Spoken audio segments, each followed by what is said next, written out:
Here are some quick tips on how to get out of your FAB dock safe and sound.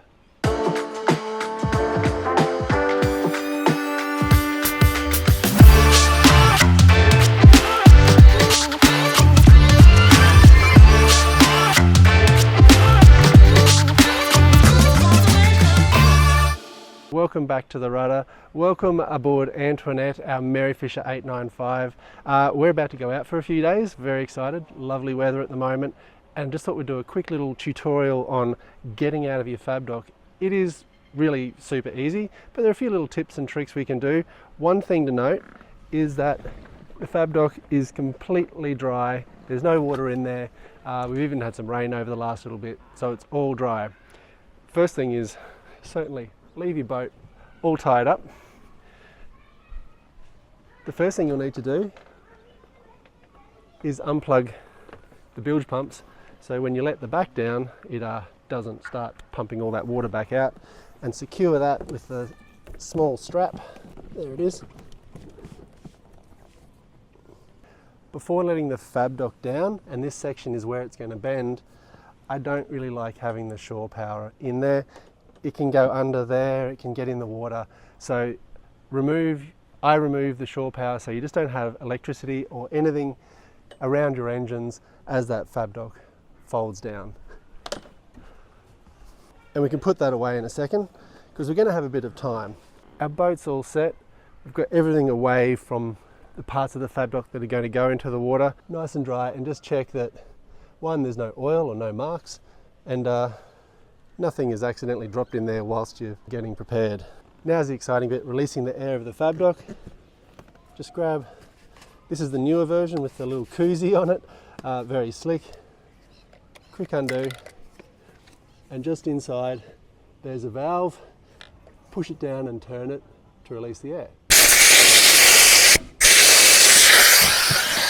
Now, just go about packing your boat. This will probably take 3 or 4 minutes. You can see it already sort of deflating. The weights in the bottom let the FAB dock sink down, but at this point I just get to packing the boat and doing everything you need to do. One of the neat designs of the FAB dock is that they're a valve system, so if one side goes down a little bit faster than the other side, it can equalize so you don't end up with it unbalanced and like an air bubble trapped, so it doesn't all sink. So it'll sink evenly down and clear well away from your engines. There we go, it's just topped into the FAB dock over the top of the rear panel, and now it'll fill up quite quickly. We're all packed. Antoinette is now floating. You can see some water in the FAB dock, and you can see now that Antoinette is also moving around with the wind.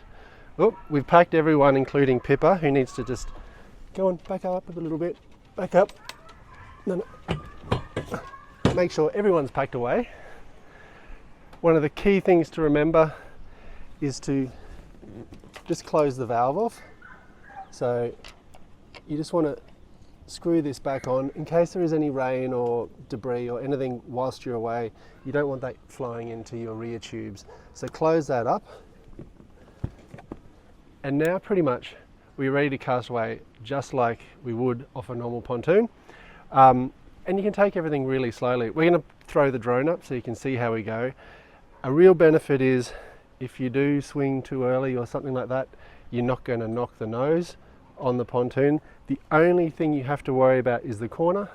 We've got a little corner fender there, but it really is the only thing we need to worry about. Before we get going, we're going to need some engines in the water. So one thing to just have a look at is make sure the FAB dock is completely clear of the engines. So I'll just trim them down. And I won't trim them down all the way, probably like 50%. I always just come back and have a little check and make sure nothing's pinched in there. So we are ready to go. We'll get the engines on, we'll get the drone up, we'll cast away. We're ready to go. Our ropes are still on. First thing is turn the engines on. Get them started, and remember we've just got them trimmed in. Still the best sound in the world. Also, it's quite tight around here. You might need it, you might not. I always turn the bow thruster on Now usually with a bow thruster, I would recommend testing the bow thruster before you get to use it. Don't test it whilst you're in the FAB dock. I mean, there is water underneath the bow, but who wants to risk that? So just trust in it. You won't be using it till you're well clear of the FAB dock. Now it is time to clean our ropes off. Okay, so our ropes are all clear. We're ready to go. And this is probably a nice thing about the FAB dock is we're all clear, but we're still kind of settled inside the FAB dock. We've got the wind on our nose, so we will gently push back, keep the engines nice and straight. Small touch of reverse. And occasionally you'll find something caught up or something snagged on the FAB dock. If you're not moving, now's the time to check it out. But we are backing out.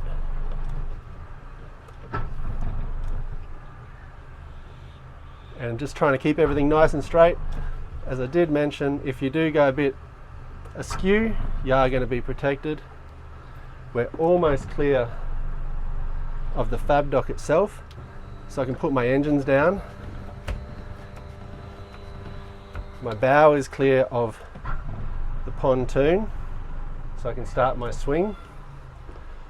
If you want to be cheeky and use your bow thruster, now's the time to do it. Okay, we are clear of the FAB dock. Let's go boating. I hope you enjoyed that quick little tutorial. If you've got any questions, leave them in the comments down below.